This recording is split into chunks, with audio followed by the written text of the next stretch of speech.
नमस्कार दोस्तों, आपके अपने चैनल हमारे संस्कार में आपका बहुत बहुत स्वागत है। आज हम आपके लिए लेकर आए हैं सावन मास महात्म्य कथा अध्याय 24। लेकिन उससे पहले अगर आप हमारे चैनल पर नए हैं और अभी तक आपने चैनल को सब्सक्राइब नहीं किया है तो आप सभी से हाथ जोड़कर निवेदन है कि प्लीज़ हमारे चैनल को सब्सक्राइब करें, वीडियो को लाइक करें, ज़्यादा से ज़्यादा शेयर करें ताकि इन कथा कहानियों का लाभ दूसरे लोगों को भी प्राप्त हो सके। बेल आइकन को दबाना ना भूलें ताकि हमारी आगे आने वाली वीडियो की जानकारी आपको नोटिफिकेशन के ज़रिए मिल जाया करे।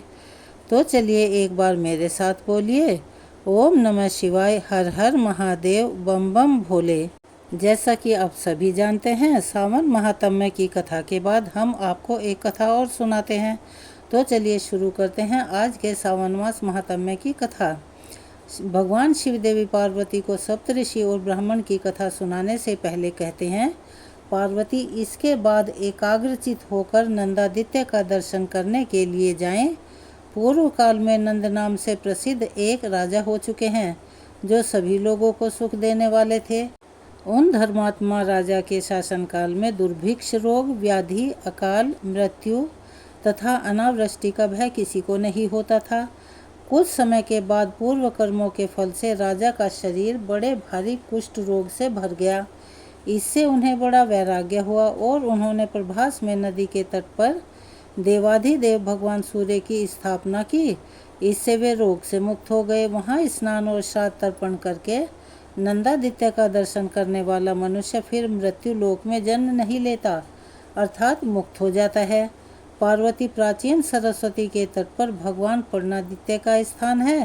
प्राचीन काल के त्रेता युग की बात है। पर्णाद नाम के एक ब्राह्मण ने प्रभास अक्षेत्र में आकर बड़ी कठिन तपस्या की। उन्होंने अत्यंत भक्ति भाव से भगवान सूर्य की आराधना तथा वेदोक्त स्तुतियों द्वारा स्तवन किया। इसके बाद बहुत समय के बाद प्रसन्न होकर भगवान सूर्य ने कहा, सुव्रत, मैं इस तपस्या से बहुत प्रसन्न हूँ, तुम कोई मनोवांछित वर मांगो। ब्राह्मण ने कहा, भगवान, आप प्रसन्न हो गए, यही मेरे लिए सबसे बड़ा वर और अभीष्ट मनोरथ है।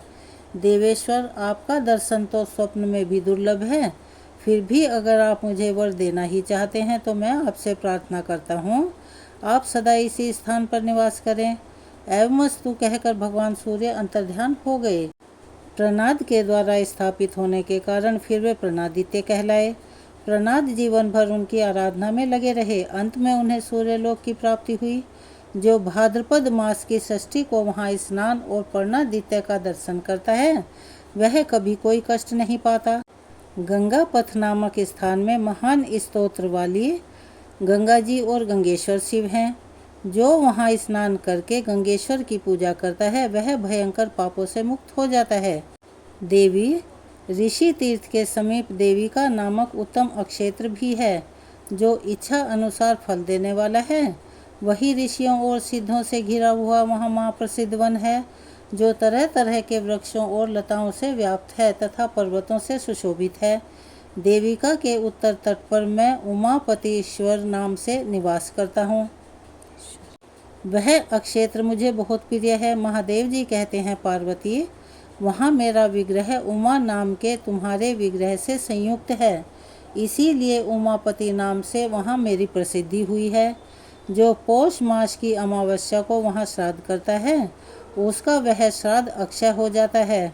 बुद्धिमान मनुष्य वहाँ गौ, भूमि, स्वर्ण और वस्त्र का दान करें। सब देवताओं ने उस श्रेष्ठ नदी का आवाहन किया है, इस कारण वह पापनाशिनी देविका कही गई है। वही भगवान भूधर अर्थात वाराह का दर्शन करना चाहिए।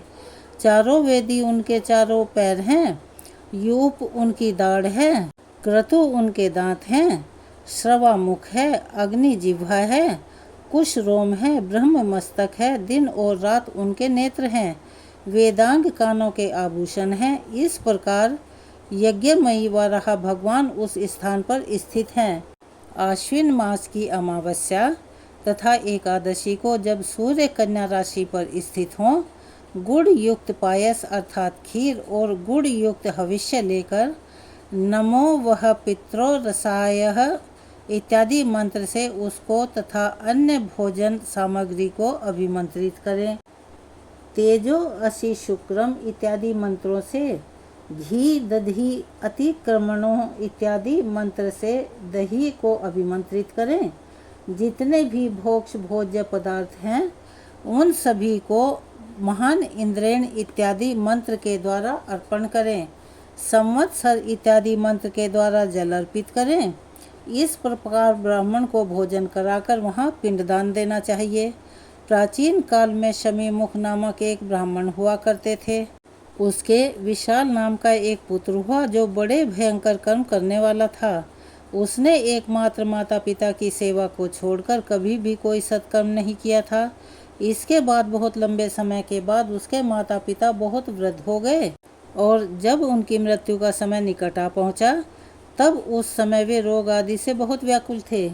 विशाल प्रतिदिन जंगल में जाता और अपनी शक्ति का प्रयोग करके दूसरों का धन लूट कर ले आता तथा उसी धन से अपने माता पिता और अपनी पत्नी का पोषण किया करता था। एक समय उसी मार्ग से तीर्थ यात्रा परायण सप्तऋषि जा रहे थे। उन्हें देखकर विशाल ने डंडा उठाया और कठोर वचनों के द्वारा उन्हें घुड़क कर कहा, ठहरो ठहरो। वे मुनि परम शांत थे, ढेला पत्थर और स्वर्ण को एक समान समझते थे। शत्रु और मित्र के प्रति उनके मन में एक ही जैसा भाव था और राग द्वेष से वे सर्वथा शून्य थे।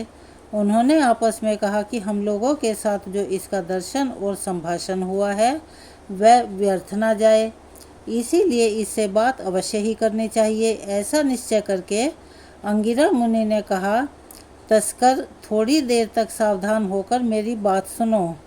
मैं तुम्हारे हित के लिए सच्ची बात कह रहा हूँ।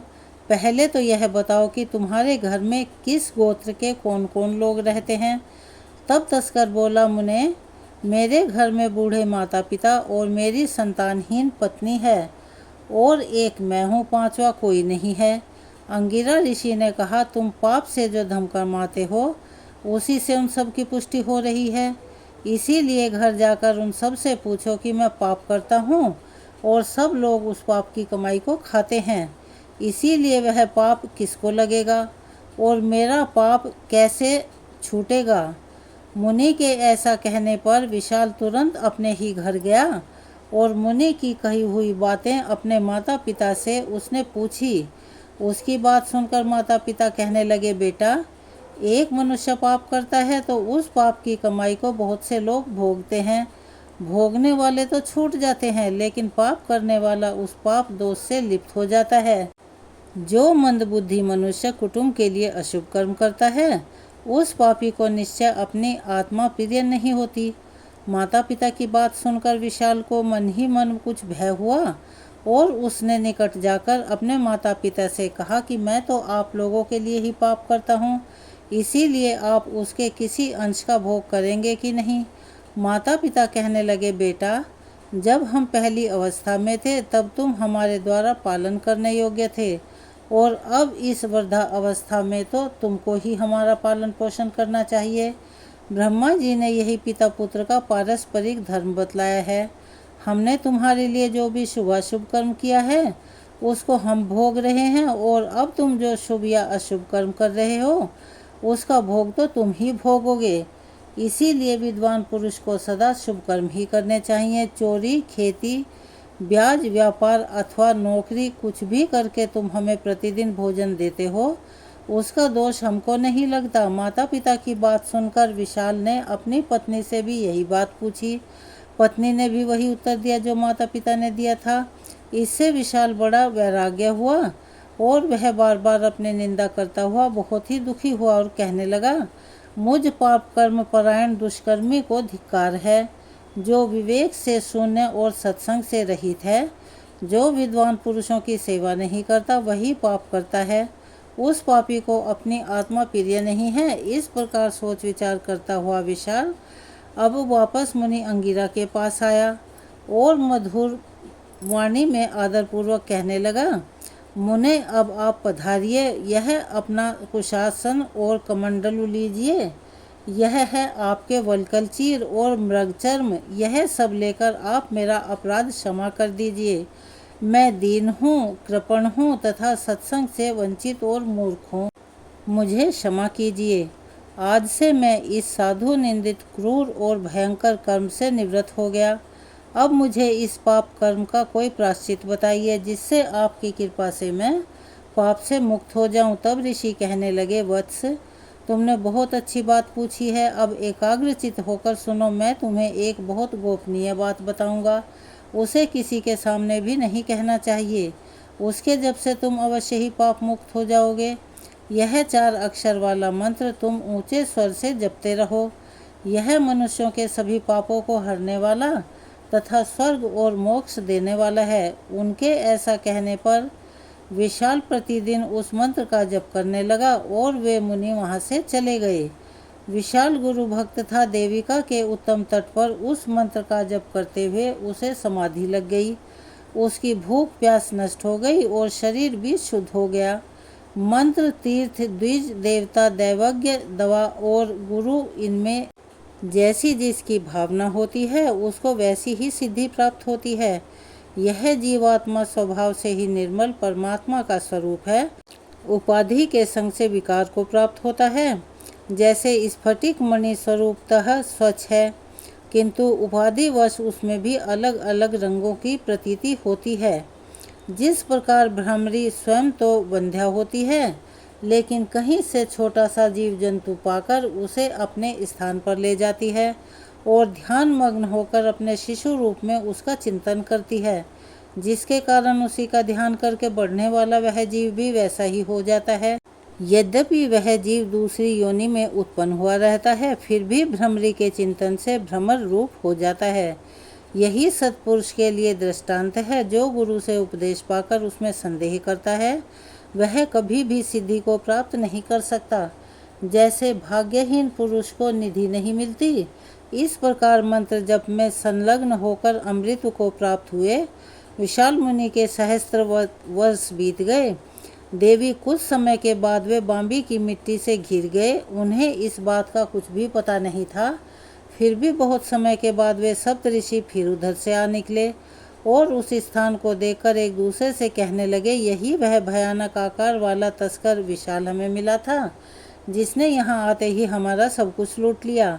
इस प्रकार वार्तालाप करते हुए महर्षियों ने बांबी के भीतर से आती हुई मंत्रोच्चारण की उत्तम ध्वनि सुनी। तब कौतूहलवश उन्होंने खनती से उस पर्वताकार वलिन अर्थात बांबी को खोद डाला। उसके अंदर उसी चतुराक्षर मंत्र का जप करता हुआ विशाल उन्हें दिखाई दिया। उसे समाधि में स्थित जानकर योग सम्मत औषधियों को लेकर उन्होंने उसके सुप्त शरीर में मर्दन किया अर्थात लेप लगाया। तब वह सजग होकर बोला कि महर्षियों, अपना अपना धन ले लीजिए। मुझ पापी ने अज्ञानवश इसे छीन लिया था। अब आप यह सब लेकर तीर्थ यात्रा को जाइए। मैंने आपको मुक्त कर दिया और मेरे माता पिता और पत्नी से जाकर कह दीजिए कि विशाल सभी प्रकार की आसक्तियों से रहित हो गया है। अब वह पहले की तरह आप लोगों से मिलना नहीं चाहता। शाल की बात सुनकर सप्तऋषि बोले, मुने, तुम्हें यहाँ रहते हुए बहुत वर्ष बीत गए। तुम्हारे माता पिता, पत्नी या फिर जो भी परिवारजन थे, उन सब की मृत्यु हो चुकी है। हम लोग बहुत समय के बाद इस स्थान पर आए हैं। अब तुम इस मंत्र के जप के प्रभाव से सिद्ध हो गए हो। तुम एकाग्रता पूर्वक मंत्र का चिंतन करते हुए वलक में स्थित रहे हो, इसीलिए इस भूतल पर वाल्मीकि नाम से प्रसिद्ध हो गए हो। तुम्हारी जिह्वा के अग्रभाग पर सरस्वती देवी स्वच्छंद निवास करेंगी और तुम रामायण काव्य का निर्माण करके मोक्ष प्राप्त करोगे। विशाल बोला, विप्रवर, आप प्रसन्न होकर गुरु दक्षिणा स्वीकार कीजिए, जिससे मैं उऋण होकर महान तप में संलग्न हो जाऊं। ऋषि बोले, ब्राह्मण, तुम सिद्ध हो गए, यही हमारे लिए गुरु दक्षिणा है। तुम फिर कोई मनोवांछित वर मांग लो। वाल्मीकि जी बोले, अगर आप लोग मेरे ऊपर प्रसन्न हैं और मुझे वर देना ही चाहते हैं तो बताइए, यहाँ देविका नदी के सुरम्य तट पर कौन से देवता स्थित हैं जो समस्त कामनाओं और फलों के देने वाले हैं। ऋषि कहने लगे, ब्राह्मण, यह सामने अनेक शाखाओं के साथ फैला हुआ वृक्ष है। इसकी ओर देखो। इसके मूल भाग में ब्रह्मा जी के अंश से उत्पन्न भगवान सूर्य स्थित हैं। कल्प के प्रारंभ काल से ही उनकी यहाँ स्थिति है। वे ही इस क्षेत्र के देवता हैं। उनकी आराधना करो। यहाँ 2 कोस तक का स्थान सूर्य क्षेत्र कहा गया है। यहाँ रहने वालों को निश्चय ही स्वर्ग लोक की प्राप्ति होती है। उनकी बात सुनकर वाल्मीकि ने भगवान सूर्य की आराधना की। इससे संतुष्ट होकर भगवान सूर्य ने कहा कि वत्स, मैं तुम पर बहुत प्रसन्न हूँ, कोई वर मांगो। वाल्मीकि जी बोले, देवेश्वर, आज से आप यहाँ सदैव निवास करें। सूर्य देव ने कहा, विप्रवर, मूल स्थान में निवास करने वाला मैं आज तुम पर बहुत संतुष्ट हुआ हूँ, इसीलिए यह अक्षेत्र अब मूल स्थान के नाम से ही विख्यात होगा। जो लोग उत्तरायण में यहाँ भक्ति पूर्वक स्नान करेंगे वे स्वर्गलोक में जाएंगे। विप्रवर, तिल मिश्रित जल से यहाँ तर्पण करने पर पितरों को गया श्राद्ध के समान संतोष प्राप्त होगा। जो मनुष्य भक्ति पूर्वक साग, मूल, फल, खली या फिर गुड़ से यहाँ श्राद्ध करेंगे वे परम मोक्ष को प्राप्त हो कीट पतंग, पशु पक्षी तथा मृग भी प्यास से पीड़ित होकर यहाँ के जल का स्पर्श करने मात्र से परम गति को प्राप्त होंगे। श्रावण मास की पूर्णिमा को तुम्हारे स्नेहवश मैं यहाँ विशेष रूप से निवास करूँगा। उस दिन जो यहाँ के जल से पितरों का तर्पण करेगा उसकी 18 प्रकार के कोढ़ तत्काल ही नष्ट हो जाएंगे। अब ये 18 प्रकार के कुष्ठ कौन कौन से हैं यह भी जानो। कपाल, औदुंबर, मंडल, विचर्चिका, रक्षजीव, कच्छू, किटिब, सिद्धिम, अलस, विपादिका, दद्रु, सतारु, चर्मदर और चर्म, ये 18 प्रकार के कोढ़ अवश्य ही दूर हो जाएंगे, इसमें संदेह नहीं है।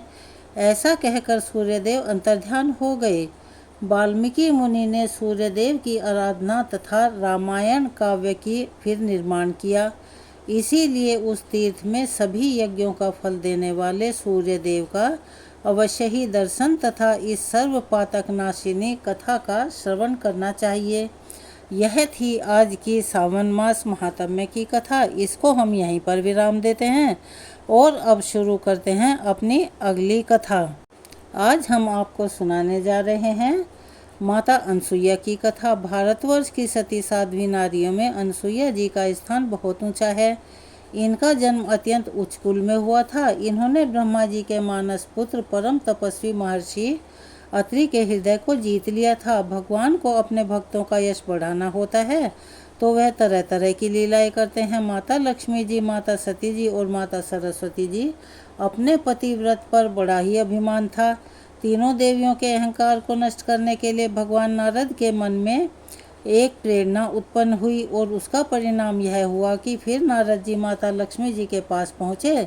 नारद जी को देखकर माता लक्ष्मी का मुखमंडल खिल उठा और वह कहने लगी, नारद जी, आप तो बहुत दिनों के बाद आए हैं। नारद जी बोले, माता जी, क्या बताऊं, कुछ बताते नहीं बनता। इस बार मैं घूमता हुआ चित्रकूट की ओर चला गया था। वहां मैं महर्षि अत्रि के आश्रम पर पहुंचा तो वहां पर महर्षि की पत्नी अनसुईया जी का दर्शन करके धन्य धन्य हो गया। तीनों लोकों में तो उनके समान पतिव्रता कोई अन्य है ही नहीं।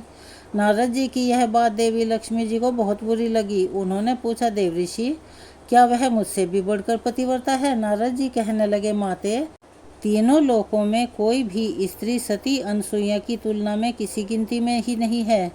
इस प्रकार देव ऋषि नारद ने देवी सती और देवी सरस्वती के पास जाकर उनके मन में भी सती अनसुईया के प्रति ईर्ष्या की अग्नि जला दी। यह काम उन्होंने भगवान के इशारे पर किया था। अंत में तीनों देवियों ने त्रिदेवों से कहा, अर्थात श्री ब्रह्मा, विष्णु और महेश से हट करके उन्हें सती अनसुईया के सतीत्व की परीक्षा लेने के लिए विवश कर दिया। तब ब्रह्मा, विष्णु और महेश महर्षि अत्रि के आश्रम पर जा पहुँचे। तीनों देव मुनि वेश में थे। उस समय महर्षि अत्रि अपने आश्रम पर नहीं थे। अतिथि के रूप में द्वार पर आए हुए त्रिदेवों का सती अनसुईया ने स्वागत सत्कार करना चाहा, परंतु त्रिदेवों ने उसे अस्वीकार कर दिया। सती अनसुईया ने फिर उनसे पूछा, मुनियों, मुझसे ऐसा कौन सा अपराध हो गया जो आप मेरे द्वारा की गई पूजा को ग्रहण नहीं कर रहे हो? मुनि वेशधारी त्रिदेव ने कहा, देवी, यदि आप बिना वस्त्र के हमारा आतिथ्य करें तभी हम आपके यहाँ की भिक्षा ग्रहण करेंगे। अब तो यह बात सुनकर सती अनसुईया गहरी सोच में पड़ गई। फिर उन्होंने ध्यान लगाकर देखा तो सारा का सारा रहस्य उनकी समझ में आ गया। उन्होंने मन ही मन ऋषि अत्रि का स्मरण किया और फिर दिव्य शक्ति से उन्होंने जाना कि यह तो त्रिदेव अर्थात श्री ब्रह्मा, विष्णु और महेश हैं। फिर मुस्कुराते हुए माता अनसुईया कहने लगी, जैसी आपकी इच्छा। ऐसा कहते हुए उन्होंने तीनों पर जल छिड़क दिया और उन्हें 3 प्यारे प्यारे शिशुओं के रूप में बदल दिया। सुंदर शिशु देखकर माता अनसुईया के हृदय में ममता उमड़ आई। शिशुओं को उन्होंने फिर स्तनपान कराया, दूध भात खिलाया और गोद में सुलाया। तीनों गहरी निद्रा में सो गए। फिर अनसुईया माता ने तीनों को पालने में सुलाते हुए कहा कि तीनों लोकों पर शासन करने वाले त्रिमूर्ति आज मेरे शिशु बन गए, मेरे भाग्य को क्या कहा जाए। फिर वह मधुर कंठ से मीठी मीठी लोरी गाने लगी। उसी समय कहीं से एक सफ़ेद बैल आश्रम में पहुंचा। एक विशाल गरुड़ पंख फड़फड़ाता हुआ आश्रम में उड़ने लगा और एक राजहंस कमल को चोंच में लिए हुए आया और आकर द्वार पर उतर गया। यह दृश्य देखकर नारद जी, लक्ष्मी जी, सरस्वती जी और पार्वती जी भी वहां आ पहुंचे। तब नारद जी ने विनय पूर्वक माता अनसुईया से कहा, माते, अपने पतियों से संबंधित प्राणियों को आपके द्वार पर देखकर यह तीनों देवियां यहाँ पर आ गई हैं। यह अपने पतियों को ढूंढ रही हैं। कृपया आप इनके पतियों को इन्हें सौंप दीजिए। अनसुईया माता ने फिर तीनों देवियों को प्रणाम करके कहा, माताओं, पालने में सोने वाले शिशु अगर आपके पति हैं तो आप इन्हें ले जा सकती हैं। लेकिन जब तीनों देवियों ने तीनों शिशुओं को देखा तो एक समान लगने वाले तीनों शिशु गहरी नींद में सो रहे थे। तब देवी लक्ष्मी, सरस्वती जी और पार्वती जी भ्रमित होने लगी। नारद जी ने उनकी स्थिति जानकर उनसे पूछा, क्या हुआ माते? क्या आप अपने पतियों को नहीं पहचान सकती? जल्दी जल्दी से अपने अपने पति को उठा लीजिए। तब देवियों ने जल्दी जल्दी में एक एक शिशु को उठा लिया और वे शिशु के साथ ही त्रिमूर्तियों के रूप में खड़े हो गए। तब उन्हें पता चला कि सरस्वती जी ने शिव जी को, लक्ष्मी जी ने ब्रह्मा जी को और पार्वती जी ने विष्णु जी को उठा लिया है। तीनों देवियां शर्मिंदा होकर दूर खड़ी हो गई। तीनों देवियों ने फिर माता अनसुईया से क्षमा याचना की और यह सच भी बताया कि उन्होंने ही परीक्षा लेने के लिए अपने अपने पतियों को विवश किया था। फिर उनसे प्रार्थना की कि वे उनके पतियों को पुनः अपने स्वरूप में ले आएं। माता अनसुईया ने त्रिदेवों को उनका वास्तविक रूप प्रदान कर दिया। फिर तीनों देव देवी प्रसन्न होकर अनसुईया से कहने लगे कि देवी, हम आपसे बहुत प्रसन्न हैं, आप कोई वरदान मांगो। त्रिदेवों की बात सुनकर देवी अनसुईया बोली, प्रभु, आप तीनों मेरी कोख से जन्म लें, बस मुझे यही वरदान चाहिए, मुझे कोई और वरदान की आवश्यकता नहीं है। तब त्रिदेवों ने प्रसन्न होकर उन्हें वरदान दिया कि हम तीनों अपने अंश से आपके गर्भ में पुत्र रूप में जन्म लेंगे। तब ब्रह्मा जी के अंश से चंद्रमा, शंकर जी के अंश से दुर्वासा और श्री विष्णु के अंश से दत्तात्रेय भगवान का जन्म हुआ। पौराणिक मान्यताओं के अनुसार भगवान दत्तात्रेय को तीनों देवताओं का रूप माना जाता है। पुराणों के अनुसार इनका स्वरूप 3 मुख वाला, 6 हाथ वाला और त्रिदेवमयी माना जाता है। तब तक महर्षि अत्रि भी आश्रम पर वापस आ चुके थे। देवी अनसुईया ने फिर अपने पति के चरण धोए और देवताओं पर जल छिड़का और फिर वे अपने पूर्व रूप में वापस आ गए। यह थी माता अनसुईया की कथा। जो भी भक्तगण सच्चे मन से और पूर्ण विश्वास से मन लगाकर इस कथा को सुनते हैं, पढ़ते हैं या दूसरों को सुनाते हैं, उन पर अनसुईया माता की कृपा हमेशा बनी रहती है और उनके घर में सुख, समृद्धि, शांति और अन्न धन की कभी कमी नहीं होती।